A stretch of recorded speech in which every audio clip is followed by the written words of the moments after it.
Tidak perlu kita menarik-narik Islam ke tengah, karena Islam itu sudah sifatnya adalah proporsional dan di tengah. Tetapi yang dimoderasi adalah manhaj. Yang dimoderasi adalah tadayun, cara beragama. Karena itu di dalam Al-Baqarah, wa kadzalika ja'alnakum ummatan wasata. Jadi bukan agamanya yang wasata, tapi ummahnya.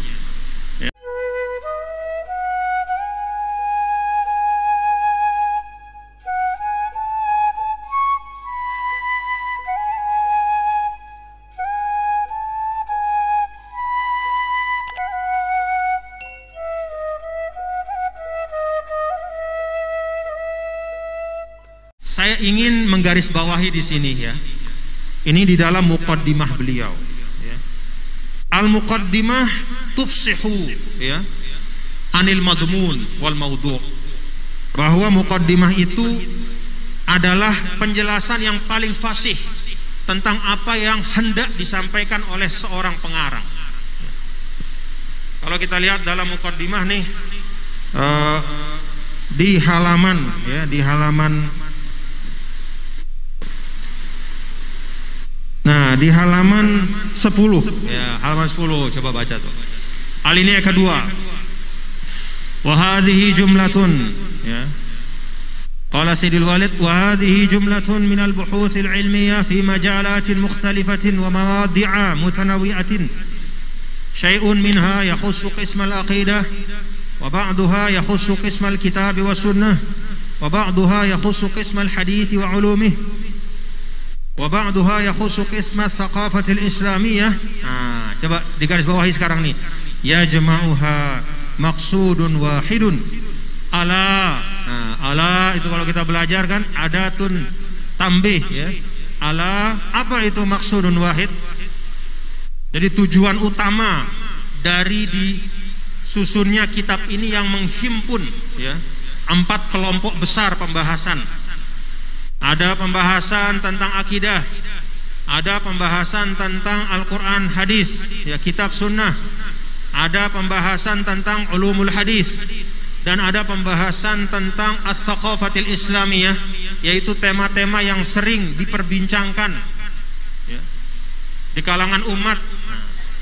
4 kelompok besar ini, coba lihat, ya jama'uha maqsudun wahid ya.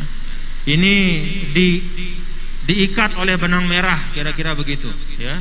Diikat oleh satu benang merah. Apa itu? Ala wa huwa bayanu manhajil islamil wasati. Al-wasati manhajul islamil wasti alladzi la ifrata fihi wa la tafrita. Jadi 4 tema besar ini ya diikat atau diuntai ya, dalam satu pembahasan yang komprehensif untuk menjelaskan ya, manhaj al-Islam al-wasat. Al-wasat di sini bukan sifat dari Islam, tapi sifat dari manhaj ya. Jadi bukan Islamnya yang diwasat-wasatkan, tidak perlu diwasatkan Islam itu. La tausita lil Islam li'anal Islam fi tabi'atihi wasati. Tidak perlu kita menarik-narik Islam ke tengah, karena Islam itu sudah sifatnya adalah proporsional dan di tengah. Tetapi yang dimoderasi adalah manhaj. Yang dimoderasi adalah tadayun, cara beragama. Karena itu di dalam Al-Baqarah, wa kadzalika ja'alnakum ummatan wasata. Jadi bukan agamanya yang wasata, tapi ummahnya ya, ummahnya yang wasata. Artinya at-tadayyunul wasati, cara beragama kita. Ini supaya clear ya. Jadi bukan agama itu kita main-mainin, enggak. Agama itu tetap ya, tetap utuh, syamil, kamil, mutakamil, seperti kata ulama itu, salihun likulli zaman wa makan. Tetapi manhajnya itu punya karakter. Manhaj keislamannya itu punya karakter. Karakter dari manhaj itu yang paling nyata dan paling kuat adalah karakter wasatiyah. Karena manhaj memahami Islam itu punya karakter wasatiyah, maka umat Islam yang menggunakan manhaj itu juga memiliki karakter wasatiyah. Nah, jadi di sini alur logika yang clear ya. Islamnya itu punya karakter wasatiyah. Menjelaskan Islam menggunakan manhaj berpikir, dia juga harus wasatiyah. Nah, ketika cara berpikirnya wasatiyah, maka yang lahir pun adalah ummatan wasatoh. Istilahnya dari hulu sampai hilir, itu satu alur. Ini yang disebut dengan istiqamatut tafkir, yaitu kelurusan dalam berpikir. Sehingga kalau ada manhaj yang ghairu wasati, itu berarti dia yu'aridu nafsahu, dia itu mempertentangkan dirinya dengan Islam sendiri. Karena Islam itu punya karakter proporsional, tidak berlebihan, baik itu berlebih-lebihan dalam arti melampaui batas, atau berlebih-lebihan dalam arti meninggalkan tuntunan agama. Itu dua-duanya sikap berlebihan ya.